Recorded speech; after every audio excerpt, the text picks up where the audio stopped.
आप उसको लेक्चर को कंटिन्यू। अच्छा जी, ये आपके सामने एक रिस्क मैनेजमेंट डॉक्यूमेंट एक तैयार किया जाता है, जिस डॉक्यूमेंट का नाम होता है RMMM।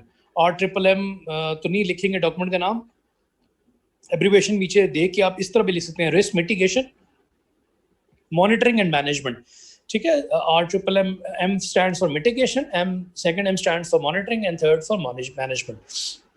जिस तरह यूज केस के टेम्पलेट है, इसी तरह एक ये भी टेम्पलेट है, इसमें एक और एट्रीब्यूट भी डाला जाता है, बट वो ये कि आप उसको टेबल बना के कर लें तो ज़्यादा बेहतर होगा, वो मैं आपको बता दूंगा।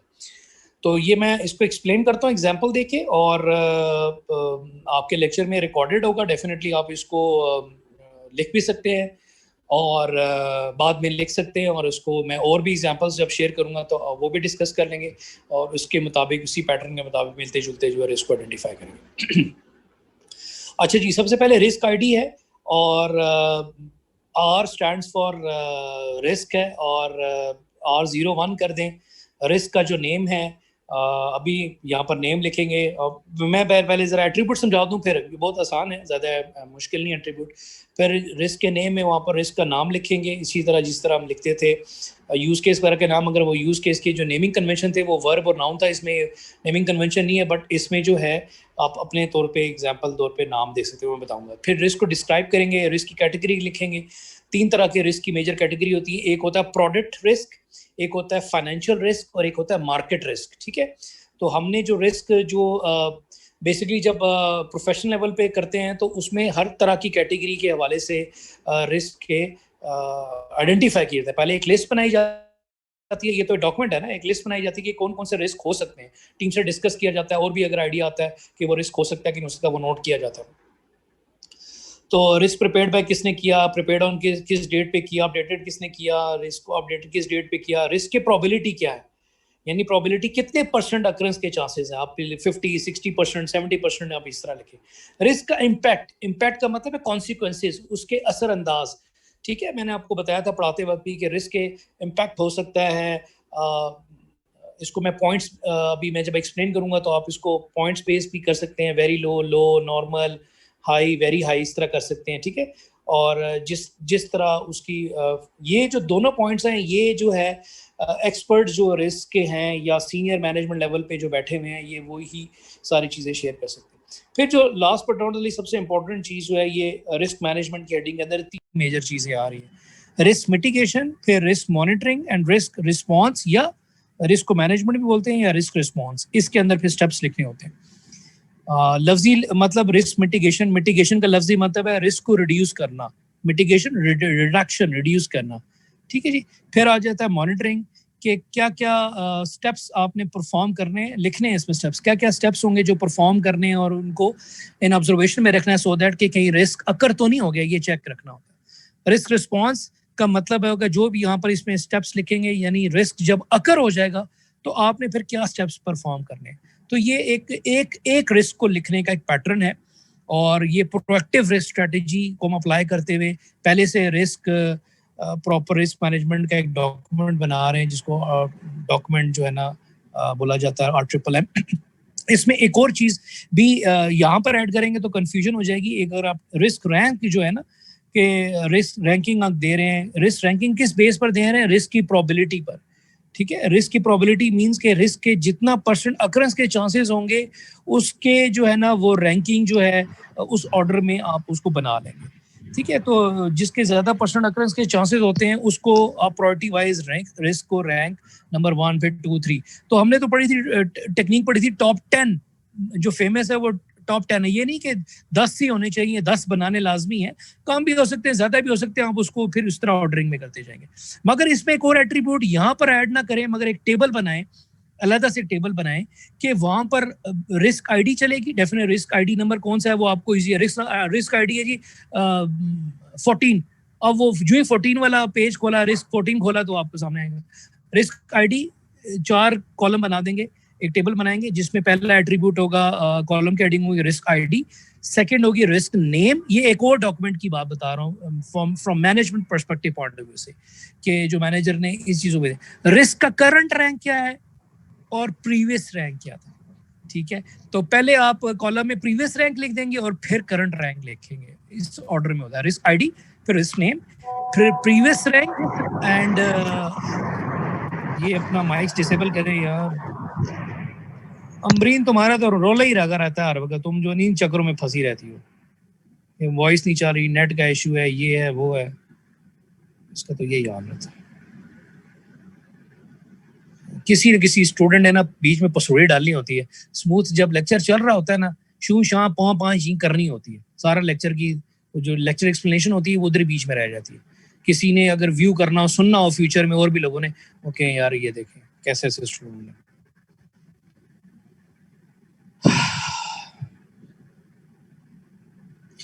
ओके जी, तो ये चीजें अब हम एक एग्जांपल को डिस्कस करते हैं। तो आप एक और अलग टेबल बना लेंगे जिसमें आप रिस्क आईडी, रिस्क नेम और प्रीवियस रैंक क्या है उस रिस्क का और करंट रैंक क्या चल रहा है।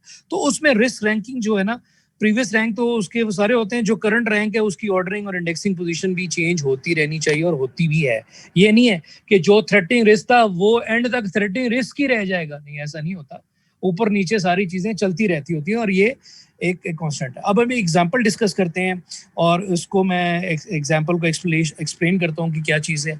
पहला जो है लेट्स से रिस्क आईडी R01 है और उसका लेट्स से हम नेम लिखते हैं कि on time delivery of product, ठीक है, on time delivery of product जो है उसका एक नेम है और इसको डिस्क्राइब करते हैं, this risk describes that can we deliver our software or product in on time or not, ठीक है, ये कर सकेंगे या नहीं कर पाएंगे, एक रिस्क है कि एक थ्रेटनिंग फैक्टर है, डिस्क्राइब कर दिया। रिस्क की कैटेगरी क्या होगी, ये on time delivery of the software product है तो प्रोडक्ट से रिलेटेड कैटेगरी है, तो आप इसको लिखेंगे रिस्क कैटेगरी में लिखेंगे प्रोडक्ट रिस्क, ठीक है, पी कैपिटल और आर कैपिटल बाकी स्मॉल में। रिस्क प्रिपेयर्ड बाय अपना नाम लिखेंगे, किस डेट पे किया वो लिखेंगे, अपडेटेड होता है अगर इसको कोई चेंजेस कर रहे हैं, कोई इसमें स्टेप्स में मॉनिटरिंग में कोई आपको करते करते कोई आपको स्टेप्स आपने इंप्रूव कर रहे हैं तो इसके अंदर भी आप कोर्स ऑफ एक्शन डॉक्यूमेंट के अंदर वो चेंज लाएंगे। और अगर कोई प्लान में चेंज आ रहा है, किसी और एक्टिविटी शेड्यूल में चेंज आ रहा है तो अपने जो दूसरे जो डॉक्यूमेंट है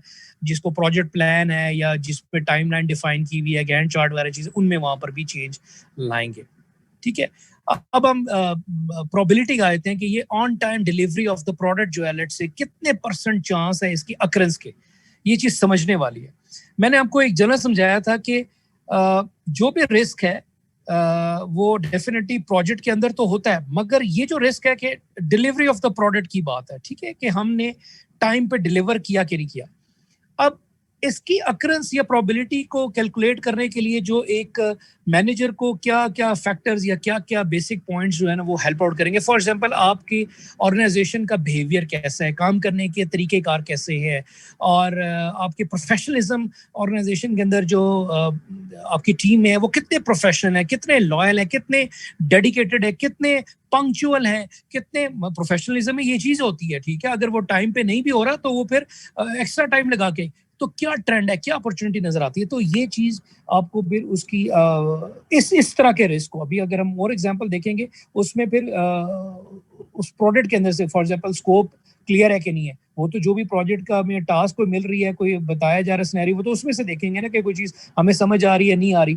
ये on time delivery of the product है, ठीक है, उसमें वो भी आएगा कि प्रोजेक्ट किस नेचर का है, वो सारी कंसिडरेशन फैक्टर तो होंगे, बट आपकी प्रोफेशनलिज्म कितनी है, आपके काम करने का माहौल कैसा है, टीम कितनी डेडिकेटेड है और प्रोफेशनल है, वो इसके वो सारी चीजें मैटर कर रही होती हैं। तो रिस्क की प्रोबेबिलिटी है लेट्स से ऑन टाइम डिलीवरी, हम कहते हैं कि let's say on time delivery, और अगर या अगर रिस्क ये कह सकते हैं कि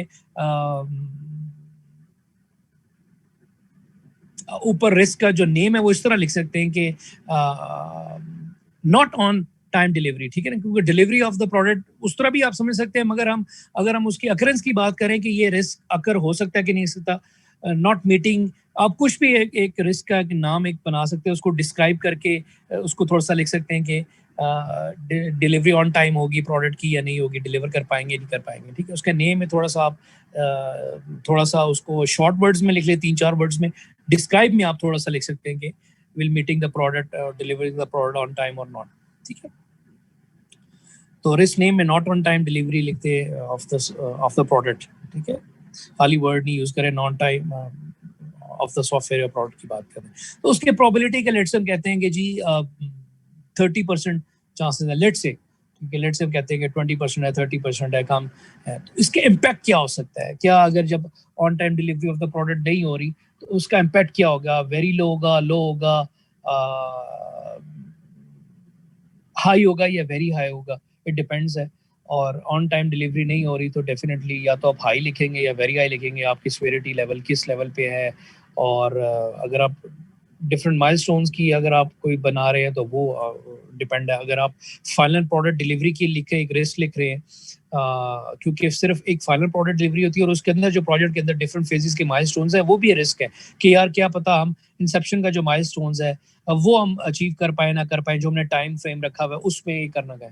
ठीक है, तो जिस तरह आपका P1 7 सेमेस्टर में होता है, नेक्स्ट कोर्स में अगर आपका P1 है तो उसमें आपने 3 चीज़ें करनी होती है। प्रपोजल प्रोजेक्ट को एक सुपरवाइजर चूज करना पड़ता है, टॉपिक रजिस्टर्ड कराना पड़ता है कोऑर्डिनेटर के थ्रू ताकि कोई और टॉपिक ना ले सके। इसलिए मैं कहता हूँ जो फाइनल प्रोजेक्ट आइडिया है वो किसी से शेयर नहीं करना, अपना ग्रुप मेंबर चूज करना है, पहले से पहले डिफाइन कर लें before moving towards the next semester. Supervisor से डिस्कस कर लें आइडिया, अगर वो आइडिया कोई क्लिक करते हैं, गाइड करते हैं थोड़ा सा, तो फिर अपना टॉपिक रजिस्टर्ड कराएं, फिर प्रपोजल पे काम करें। और 3 फेजेज होती है, प्रपोजल, एनालिसिस और डिज़ाइन। तो प्रपोजल आपके चौथे 5वें वीक तक प्रेजेंटेशन हो जाती है, सबमिट हो जाती है। एनालिसिस का काम शुरू हो जाता है, वो आप तकरीबन 10th 11th वीक में डेडलाइन दी जाती है कोऑर्डिनेटर की तरफ से, या जो भी P1 करवा रहा है, गाइड कर रहा है आपको, डिफरेंट टीचर्स अब कराते हैं। तो मुझे जो मेरे कोर्सेज हैं, मुझे अब पहले मैं पढ़ाता कराता था, बहुत साल पहले मैनेज भी करता था, बट अब ड्यू टू कोर्सेज इतने वो स्पेशलाइजेशन के, बल्कि अब सॉफ्टवेयर की स्पेशलाइजेशन का हमने प्रोग्राम ही लॉन्च किया है, तो उसके वाले से भी काफ़ी अब आगे रिसोर्सेज रिक्वायर्ड होना पड़ेंगे, टीचर्स भी। तो एनालिसिस का फिर कराते हैं, फिर डिज़ाइन जो है वो तकरीबन 10th 11th वीक से स्टार्ट होती है 16 वीक। तो ये प्रपोजल एनालिसिस डिज़ाइन आपको मैंने जो ऑब्जेक्ट ओरिएंटेड सॉफ्टवेयर इंजीनियरिंग का कोर्स पढ़ाया, ये सारी चीज़ें की, बल्कि आपने काफ़ी सारे ऐसे लड़कों ने उसमें कोडिंग पे भी काम किया कि लेयर आर्किटेक्चर फॉलो करना है, एंटायर में करना है, और कोडिंग को उस प्रोफेशनल तरीके से करना है। तो वो काफ़ी हद तक आपने 7th का और 8th का भी काफ़ी हद तक काम किया। सिर्फ अपने टॉपिक और वो टॉपिक का स्कोप अच्छा होना चाहिए और फाइनल ईयर लेवल के लेवल का होना चाहिए, वो चीज़ें करानी है और चल सो चल काम करना है। तो काफ़ी हद तक जब आप एक्चुअली 7th सेमेस्टर में जाएंगे, P1 का करेंगे, 7th के एंड में इंटर्नशिप जॉब्स के लिए करेंगे, फिर आपको मेरे जो सब्जेक्ट्स, कुछ मेरे ऐसे सब्जेक्ट पढ़ाए हुए, उनकी फादियत और एफर्ट और प्रैक्टिकलिटी जो आपने की है, तो वो आपको फ़ायदा नज़र आ रहा होगा। ठीक है, तो वरना अगर कोई टीचर कराए ना P1 में, ये पढ़ाएं डॉक्यूमेंट्स, ये पढ़ाएं, ये चीज़ें करवाएं, फिर उनको समझ आ जाएगी। तो ये तो टीचरों की मेहरबानी है जिन्होंने करा दिया है, तो वो सिर्फ कहते हैं ये बस सबमिट कराओ, ये कराओ, वो सुपरवाइजर आइडिया लो, ये डॉक्यूमेंट से वेरीफाई कराओ। तो जिन्होंने वो कोर्स में काम चीज़ें कराई हैं UML की, ऑब्जेक्ट ओरिएंटेड की, तो वो काफ़ी फिर सेरा उनके सर पे जाता है, तभी काफ़ी सेरा जो है वो जाता है या बताते हैं लोग। ठीक है जी। अच्छा जी, तो हम प्रोबेबिलिटी की बात करते हैं, रिस्क इम्पैक्ट उसका। लेट से अगर आप पॉइंट्स बनाते हैं, और पॉइंट्स यहाँ पर नहीं लिख रहे हैं, वो आपने अपने एक डॉक्यूमेंट या अपने प्लान में बनाया होता है कि लेट से अगर वेरी लो है, अगर है, हम कहते हैं कि जी 1 से लेके 2 तक पॉइंट जो है ना वो वेरी लो है, और फिर लो आ जाता है, फिर आपके पास जो 3 4 है वो लो है, और नॉर्मल में आप कर सकते हैं 5 6 जो एवरेज एक होता है, नॉर्मल है, वो मैनेज होता है। फिर आप 7 8 जो है वो आप हाई पे कर देते हैं, और 9 10 को वेरी हाई कर देते हैं। तो ये मैंने पॉइंट्स वैसे बता दिए हैं डिपेंडिंग अपॉन, तो आसानी के लिए होता है फॉर जजमेंट। और तो वेरी लो, लो, नॉर्मल, और वेरी हाई और वेरी हाई। ठीक है, इस तरह होता है। पहले होता है वेरी लो, और फिर होता है लो, फिर होता है नॉर्मल, फिर होता है आपका हाई, और फिर होता है वेरी हाई सबसे आगे। जो वेरी हाई है वो 9 10 पॉइंट्स हैं, जो हाई है वो आपके पास 7 8 है, जो जो नॉर्मल है वो 5 6 पॉइंट कर लें, फिर जो आपके पास 3 4 है वो आपके पास लो है, और 1 2 पॉइंट है वो वेरी लो है, यानी लो कॉन्सिक्वेंस, उसका इम्पैक्ट इतना नहीं है, डिजास्टर्स नहीं है। तो जितना जितना इम्पैक्ट हाई होगा उतने कॉन्सिक्वेंसेस, उसके नुकसान या उसका आफ्टर इफेक्ट जो है ना वो बात हो रही होती है। और जो हमने बात पढ़ी थी कि डिसीजन ट्री और ये monetary expected EM EMV expected monetary value, तो वो यही होती है कि ये रिस्क जब अकर हो जाएगा, इसको टैकल करने के लिए जो हमने स्टेप परफॉर्म कर रहे हैं, तो वो जो स्टेप परफॉर्म कर रहे हैं वो आपके normal course of action, normal flow से हट की है। वो नॉर्मल जो एक्स्ट्रा स्टेप्स आपने परफॉर्म करने पड़ेंगे, उसके लिए फिर डेफिनेटली आपको वो कॉस्ट जो है वो बेयर करनी पड़ेगी उसके। वो होती है वो मॉनेटरी कैलकुलेट करना, रिस्क को कैलकुलेट करना, कि जब ये रिस्क को टैकल कर रहे होंगे हम, तो कितनी कॉस्ट, इसकी कितनी कैलकुलेशन हमें, और कितना टाइम और कितने रिसोर्सेज, ये सारी चीजें दरकार होगी। That is called as risk calculation. बंदा कहता है यार ये कैसे कैलकुलेट होती है, क्या होती है? वो ऐसे ही कैलकुलेट होती है, उसको फिर कैलकुलेट किया जाता है कि कितना नुकसान हो सकता है उसको टैकल करने के लिए। और बात का ऐसा होता है कि आपका जो प्रोजेक्ट उधर रह जाता है, रिस्क को टैकल करते करते, रिस्क जब अकर हो रहे होते हैं उसको टैकल करते आपको इतनी परेशानी होती है कि नॉर्मल वो जो प्रोजेक्ट है, वो नॉर्मल एक्टिविटीज है, उधर ही रह जाती है। तो बाज़ औक़ात लेट्स से आप ड्राइविंग करते हैं, it depends on your driving skills, तो वो कैसे करते हैं, उसमें रिस्क फैक्टर तो होते हैं। बाज़ औक़ात आपकी गलती होती है, बाज़ औक़ात सामने वालों की गलती होती है, ऐसा, या दूसरे लोगों की गलती होती है, और अब आजकल तो दूसरे लोगों की गलती होती है। तो बाज़ औक़ात उस रिस्क को टैकल करते हैं, अगर वो रिस्क अभी अकर नहीं हुआ, या जब अकर हो जाता है, तो उसको ठीक करते-करते आप जो है ना, नॉर्मल चीज़ों को, नॉर्मल एक्शन को, नॉर्मल जो आपकी एक्टिविटी चल रही थी, वो तो साइड पे रह जाती है। तो ये इतनी इंपॉर्टेंट चीज़ है। ठीक है, कम्युनिकेशन तो है भी इंपॉर्टेंट, मगर रिस्क उससे उससे भी ज़्यादा बड़ा है। तो ये फैसिलिटेटिंग नॉलेज एरियाज जो हैं, ये उससे भी है। तो रिस्क का रैंक आप लिखेंगे, जितने परसेंट इसके चांस है, अगर फॉर एग्जांपल कोई और रिस्क है जिसके अकरेंस के चांसेस ज़्यादा हैं, तो उसको फिर 1 2 3 करेंगे। तो आप पहले ये डॉक्यूमेंट तो पहले आप रफ में काम कर लेते हैं, रिस्क को लिस्ट बना लेते हैं, कौन-कौन से किस-किस कैटेगरी के रिस्क हो सकते हैं, उसके कितने परसेंट अकरेंस के चांसेस हैं। तो रिस्क जो रैंक है, वो किस बेस पे आप उसकी रैंकिंग करेंगे, जिसकी प्रोबेबिलिटी के अकरेंस के चांसेस ज़्यादा है, ठीक है ना? तो उसको आप रैंकिंग नंबर 1 कर दें। डेफिनेट इम्पैक्ट तो डेफिनेटली जिसके चांसेस ज़्यादा है, उस पे इम्पैक्ट भी ज़्यादा होगा। ऐसा नहीं है कि रिस्क के प्रोबेबिलिटी के चांसेस ज़्यादा हैं बट इम्पैक्ट उसका लो ही हो, ऐसा नहीं हो सकता। वो जो भी उसका रिलेवेंट, तो रिस्क रैंक आप प्रोबेबिलिटी की बेस पर उसको रिस्क रैंक देंगे। Last but not the least जो है, वो इसमें अब रिस्क मैनेजमेंट रह गया। फॉर एग्जांपल हमने रिस्क को लिखा था कि अब हम ये इसमें क्या-क्या स्टेप्स लिखेंगे। रिस्क था कि not on time delivery of the product, ठीक है? Let's say not on time या on time delivery of product है नहीं है, जो भी आपको सूटेबल इसका रिस्क का एक नाम लिखें। अब मिटिगेशन में क्या लिखेंगे? मिटिगेशन का मतलब दोबारा समझाता हूँ कि अब हमने ऐसे स्टेप्स यहाँ पर लिखने हैं, स्टेप्स आप, ठीक है, यहाँ पर 1 2 3 4 5 करके लिखेंगे नीचे करके। अब क्या ऐसे स्टेप्स करने हैं कि यार ये रिस्क अकर ही ना हो, यानी कि जो हमें ये खदशा, एक डर, एक थ्रेट लगा रहता है। रिस्क की डेफिनेशन है थ्रेट, एक धड़का लगा रहता है कि क्या ये एक्टिविटी की पॉसिबिलिटी, इसके अकरस जो नजर के हो तो नहीं जाएंगे, अकर तो नहीं हो जाएगी। तो उसके लिए हमें ऐसे स्टेप्स लिखने हैं कि अगर हम उस स्टेप्स पे फॉलो करें, सो दैट कि ये रिस्क अकर ही ना हो। अब ये है on time delivery of the product, ठीक है। सबसे पहले क्या है कि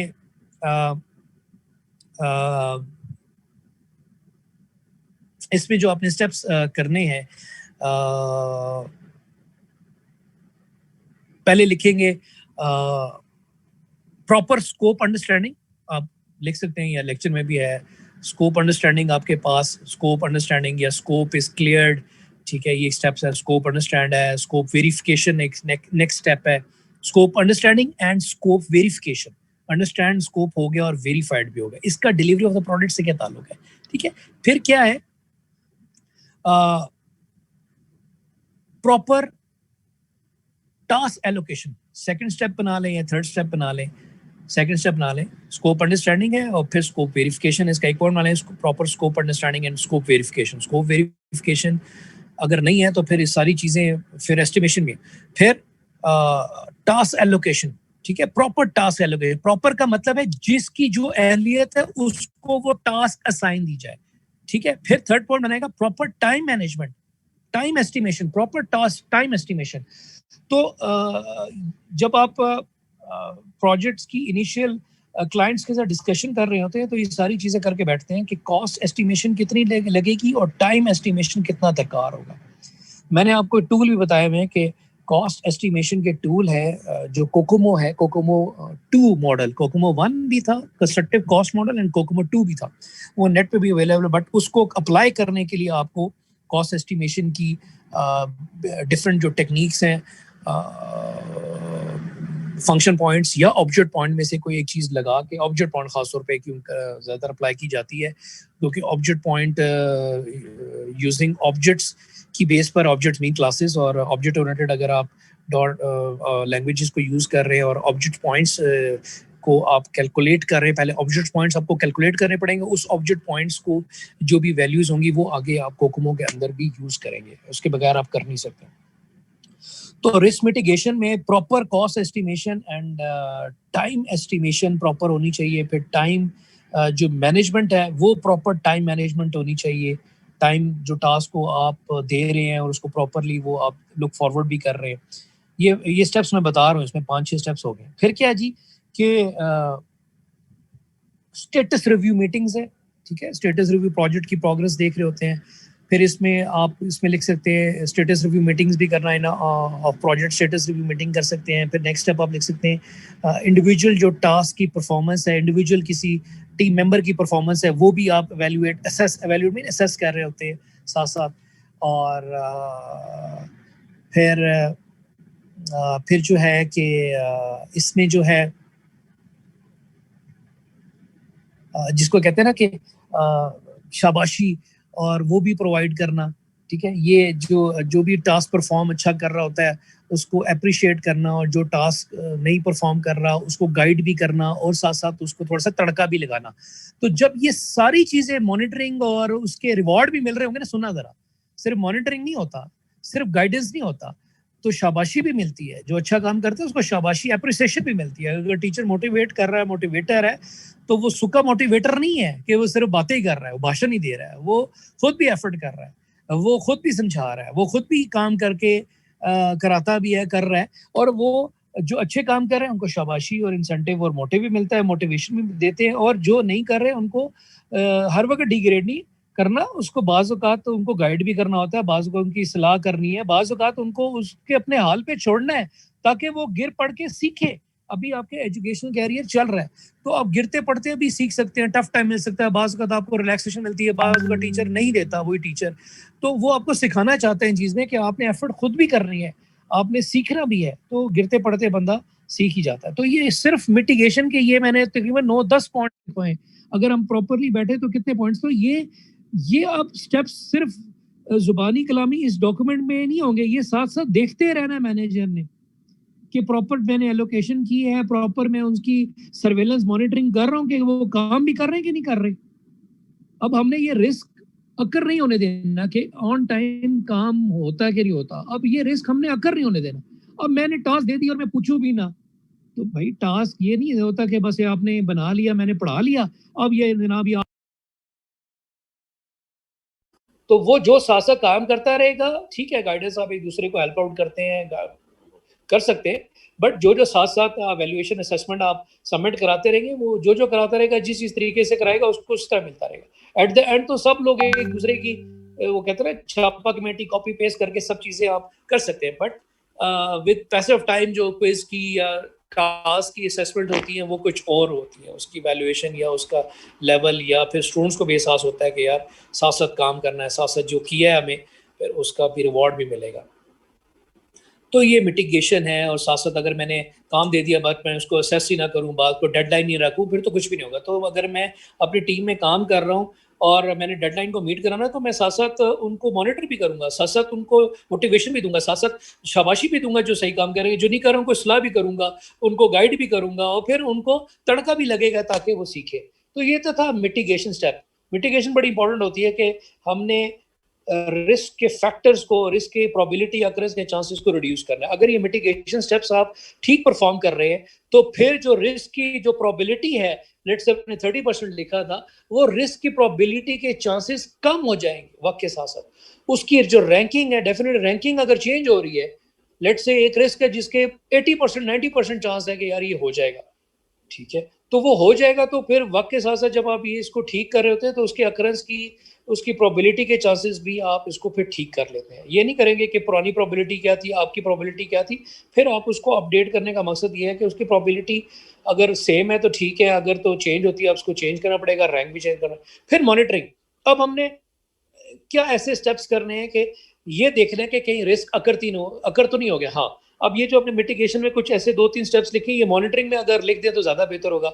मॉनिटरिंग में हमने क्या लिखना है? हमने ये देखना है कि स्टेटस रिव्यू मीटिंग करनी है, रेगुलरली मीटिंग्स रखनी है, टीम इंडिविजुअली टीम की जो असेसमेंट है टीम मेंबर की वो करनी है, ठीक है। और ये सारी चीज़ें, ये 3-4 स्टेप आप लिखेंगे तो हमें पता हो रहा होगा कि यार ये डेडलाइन मीट हो रही है, स्मूथली टास्क चल रहे हैं, कोई प्रॉब्लम इशू तो नहीं आ रहा। तो ये सारे रिस्क मॉनिटरिंग है। और रिस्क रिस्पॉन्स या रिस्क मैनेजमेंट में क्या स्टेप लिखेंगे? क्या मतलब होता है इसमें? ऐसे स्टेप लिखेंगे कि जब रिस्क अकर हो जाए तो फिर हम क्या करेंगे। फॉर एग्जांपल, रिस्क अकर हो जाता है कि डेडलाइन मीट नहीं होती, ये जो थ्रेटनिंग फैक्टर हमें नजर आ रहा था अब वो एक रियलिटी बन चुका है कि हमें नजर आ गया भाई अब कल डेडलाइन है या आज हमने देनी है, नहीं हो रही, अब क्या करें। तो अब इसमें क्या स्टेप लिखेंगे? अब जब आपको टास्क नहीं मिल रही, कुछ नहीं हो रहा, तो लोग क्या करते हैं यार, कोई हेल्प ले लेते हैं, कोई ये कर लेते, वो कर लेते हैं। अब वो टीचर कितना सियाना है या टीचर कितना समझदार है कि जब वो वैल्यूएट असेस करे, वो देख ले कि भाई किसका किसके साथ कॉपी पेस्ट है, किसने किस लेवल का लिखा है। जब वो पढ़ रहा होता है तो लेवल फ्रेम उसको समझ आ रहा होता है। तो ये नहीं है कि जो नंबर लगे तो वो नंबर लगेंगे, अगर वो कहीं से उसका मिलता जुलता मैच लगता है तो वो डेफिनेटली दोनों को फिर वो उसको पेनलाइज कर देगा। तो बाज़ लोग कहते हैं यार हमने तो लिखा था, मगर नंबर टीचर ने 10 में से 5-5, 4-4, 3-3, 4-4 नंबर दिए, वो कॉपी पेस्ट की थी। ठीक है, बाज़ को तो जीरो मिल जाते हैं एफर्ट के। तो इसलिए ख्याल रखें, अपना काम करें। तो इस रिस्पॉन्स में क्या है कि हमने extra resources, put extra resources on the project. उसमें रिसोर्सेज में आप उसको ब्रीफ करके एक्सप्लेनेशन में साथ लिख सकते हैं, इसी में पॉइंट्स में एक्स्ट्रा रिसोर्सेज में मैन पावर बढ़ा देंगे। फिर एक्स्ट्रा एनर्जी तो हो गया, रिसोर्सेज मैन पावर बढ़ा दी, फिर extra time on that thing, ठीक है ना। फिर एक्स्ट्रा इंसेंटिव देना, डेडलाइन को मीट करना है, एक्स्ट्रा इंसेंटिव देना to team members. Incentive in terms of कह सकते हैं उसको एक्सप्लेन करने के लिए, जब इसकी एक्सप्लेनेशन पॉइंट्स की डिटेल भी देना चाहिए, तो पॉइंट्स उसको डिटेल में अगर दे रहा है लिख सकते हैं कि एक्स्ट्रा इंसेंटिव में जो इन टर्म्स ऑफ टेंजिबल बेनिफिट दिया जा सकता है और बोनसेस ऑफर की जा सकती हैं, लेट्स से किसी, अब it depends on the criticality of that. तो ये एक रिस्क को मैनेज, ओवरऑल मैनेज करने के लिए ये एक डॉक्यूमेंट है जिसको तैयार किया था। रिस्क एनालिसिस का मतलब ये होता है कि रिस्क को देखते रहना, भांपते रहना कि कहीं रिस्क अकर तो नहीं हो गया, अगर हो गया तो हम इसको कैसे करेंगे। तो एक ये रिस्क है, मैंने एग्जांपल दी, मैंने उसकी एक पॉइंट्स में बताया कि इसको कैसे लिखते हैं। फॉर एग्जांपल मैं एक आध और रिस्क को बता देता हूँ कि रिस्क की कैटेगरी, अगर product risk category, product risk, ठीक है ना। अगर आपने प्रोडक्ट से रिलेटेड आपने कोई एक दो और आपने रिस्क लेने हैं, तो इस तरह मैंने डिलीवरी ऑफ द प्रोडक्ट और not on time delivery of the product लिखा है। लेट्स से हम और रिस्क लिख देते हैं कि अनक्लियर स्कोप, ये एक रिस्क हो सकता है कि स्कोप क्लियर है कि नहीं है। देखिए ये नाम लिखा अनक्लियर स्कोप, जब डिस्क्रिप्शन लिखेंगे तो हम लिखेंगे this risk describes that will does the project scope, सिर्फ प्रोजेक्ट की मॉड्यूल नहीं, पूरा काम, अंडरस्टैंडिंग, लॉजिक, सब। Does the project scope is clear और नॉट क्लियर टू मतलब टीम, कि क्या हो रहा है या नहीं है, या विल अकर मीन्स के वही कि अनक्लियर तो नहीं है, ठीक है, अनक्लियर टू अस और नॉट, ठीक है। तो डिस्क्रिप्शन में इस तरह, तो अनक्लियर एक स्कोप हो सकता है, एक रिस्क हो सकता है। और स्पॉन्सरशिप इज अवेलेबल, या स्पॉन्सरशिप लॉस तो नहीं हो जाएगी, ये एक थ्रेटनिंग फैक्टर होता है कि स्पॉन्सरशिप कोई भी फंडिंग कर रहा है, लेट्स से अगर आपका ऑर्गेनाइजेशन में से कोई आपको सपोर्ट कर रहा है, बॉस कर रहा है, उस प्रोडक्ट के रिलेटेड, उस प्रोजेक्ट के नीचे बॉस का हो सकता है फिर उसको फंडिंग ना करे, या उस डिपार्टमेंट को कोई सीनियर बॉस सपोर्ट ना करे, तो बेशुमार बहुत सारी ऐसी चीज़ें हो सकती हैं।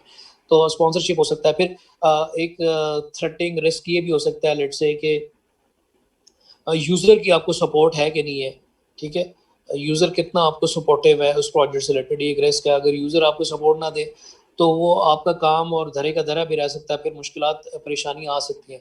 फिर एक रिस्क हो सकता है टेक्नोलॉजी आपकी रिलायबल या रियलिस्टिक है, जो आप जिस टेक्नोलॉजी को चूज़ करेंगे सॉफ्टवेयर को, तो वो क्या एक रिस्क है। तो इसी तरह के और बेशुमार आप अपनी टीम के हवाले से रिस्क बता सकते हैं, कॉस्ट के हवाले से रिस्क बता सकते हैं कि विद इन द बजट जो है हम मीट कर पाएंगे कि नहीं कर पाएंगे, ठीक है। ये भी रिस्क है जो हमने टाइम देखा, with in that time frame हम वो तो देख लिया, स्कोप के हवाले से देख लिया, लेट्स से क्वालिटी के हवाले से बना सकते हैं इसी तरह। तो जितने कुछ नॉलेज एरिया उसके हवाले से कुछ चीज़ें और ये चीज़ें कर सकते हैं। तो ये बड़ा कुछ है मोटे मोटे इस तरह मेजर रिस्क आप बना सकते हैं इसलिए। तो कुछ मैंने बताया, ये डिटो कॉपी नहीं कर दीजिएगा, कुछ और सोच के थोड़ा सा प्रोडक्ट से रिलेटेड कर लें, या ऐसा कर लें कि 3 प्रोडक्ट से रिलेटेड मैं पोस्ट भी कर दूंगा, 3 आपने प्रोडक्ट से रिलेटेड कोई रिस्क बनाने, एक आपने मार्केट से रिलेटेड कोई रिस्क, कोई भी प्रोजेक्ट जो भी आपका है उसका मार्केट से रिलेटेड आपने बनाना, और एक आपने फाइनेंशियल रिस्क से बनाना है। तो फाइनेंशियल डेफिनेटली कॉस्ट पॉइंट से, रेवेन्यू पॉइंट से कि कितना हम इन्वेस्ट कर रहे हैं, हमें रिटर्न मिलेगा, रिटर्न इन्वेस्टमेंट, ठीक है। एक रिस्क ही हो सकता है कि रिटर्न इन्वेस्टमेंट हमें मिलेगी कि नहीं मिलेगी, एक थ्रेटनिंग फैक्टर है। फिर फाइनेंशियल पॉइंट से देखो, मार्केट पॉइंट से ये कि क्या हमारा जो फाइनल प्रोजेक्ट है, जो भी है, जो भी हमने सोचा हुआ है, ये एक्सेप्ट होगा कि नहीं होगा, ठीक है। मार्केट एक्सेप्ट करेगी कि नहीं करेगी। ये जिस तरह फाइनल प्रोजेक्ट आप अभी सोचते हैं तो वो कोऑर्डिनेटर या सुपरवाइजर उसको एक्सेप्ट करते हैं। पहले तो सुपरवाइजर ओके करेगा, कोऑर्डिनेटर के पास नहीं जाते। कोऑर्डिनेटर के पास तो रजिस्ट्रेशन के लिए आते हैं कि भाई ये सुपरवाइजर है, ये टॉपिक हमारी बात हुई है, अब वो टॉपिक किसी और ने ना लिया हो या अलाउ आपको है इस टॉपिक को काम करने के लिए। तो जी that ends the second session. और देखें आप इस पूरे इसको एग्जाम्पल देने के लिए अप्रॉक्सीमेटली 30 मिनट्स 32 मिनट्स लगे एक एक चीज़ समझाते। मैंने फिर कुछ और रिस्क 5-6 रिस्क की और एग्जाम्पल दी। तो 3 टोटल 5 आपने रिस्क मैनेजमेंट का RMMM risk mitigation monitoring management plan का कवर पेज उसी तरह बनाएंगे, इसका भी रिवीजन हिस्ट्री आप बनाएंगे। तो 5 आपने रिस्क बनाने, 3 प्रोडक्ट से रिलेटेड रिस्क हो, 1 जो है वो प्रोडक्ट से रिलेटेड रिस्क हो, 1 आपका मार्केट से रिलेटेड रिस्क हो, 1 आपका फाइनेंशियल रिस्क। फाइनेंशियल जो होता है वो रेवेन्यू पैसे के पॉइंट से, मार्केट होता है उसकी एक्सेप्टेबिलिटी और कंपटीटर पॉइंट वे से, और ये सारी चीज़ हो सकती है। किसी ने क्वेश्चन किया है, एक पोस्ट किया है, लेट्स से हैकिंग रिस्क हो सकता है, प्रोडक्ट से रिलेटेड हो सकता है। अगर तो आपकी एप्लीकेशन है, फॉर एग्जांपल आप एप्लीकेशन बना रहे हैं जो मतलब वेब बेस्ड सोल्यूशन है या ऐसी चीज़ें हैं, तो वो एक थ्रेटनिंग फैक्टर हो सकता है कि आपका जो एप्लीकेशन है, एप्लीकेशन मीन्स के डाटा और वो सारी चीज़ें, इंफॉर्मेशन जो भी है उसके अंदर है, डेफिनेटली है करना। और क्या करना होता है, इंफॉर्मेशन ही हासिल करके वो फिर उसने फिर उसको इंफॉर्मेशन को सेल आउट कर रही है, जो भी उसका जो कहते हैं ना कि इरादे होते हैं, बुरे इरादे से होते हैं, नए पॉजिटिव तो कोई नहीं होते।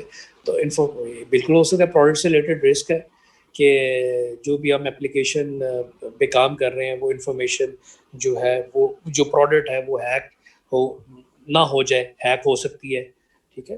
तो डेफिनेटली हैक वो हो सकती है जिसकी एक्सेसिबिलिटी हो वेब बेस्ड, ठीक है। तो ये नहीं है कि आपकी जो लोकल आपके जो नेटवर्क पे चल रही है वो नहीं हैक हो सकती, वो भी हैक हो सकती है, ठीक है।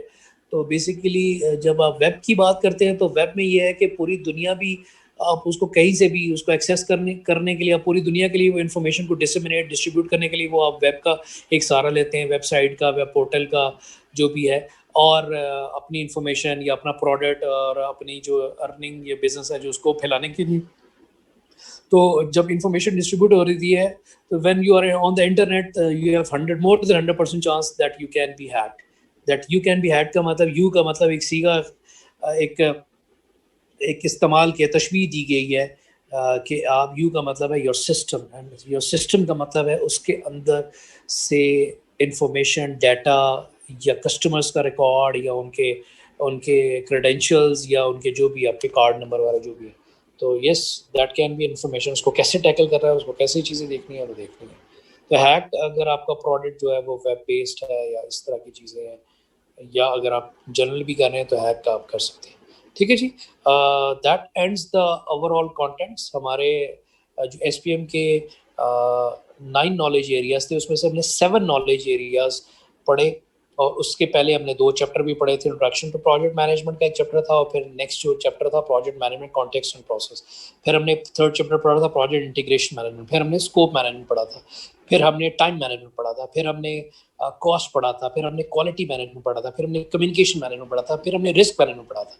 तो हमने सारा कंप्लीट किया। हमने काफ़ी हद तक जो प्रैक्टिकल चीज़ें थी वो चीज़ें देखी। Eight the end of the day जो प्रोजेक्ट मैनेजमेंट जो है वो 9 नॉलेज एरियाज़ पे बिलीव करता है और वो उस पे स्टैंड आउट है। 9 knowledge areas are also called as the pillars of the project.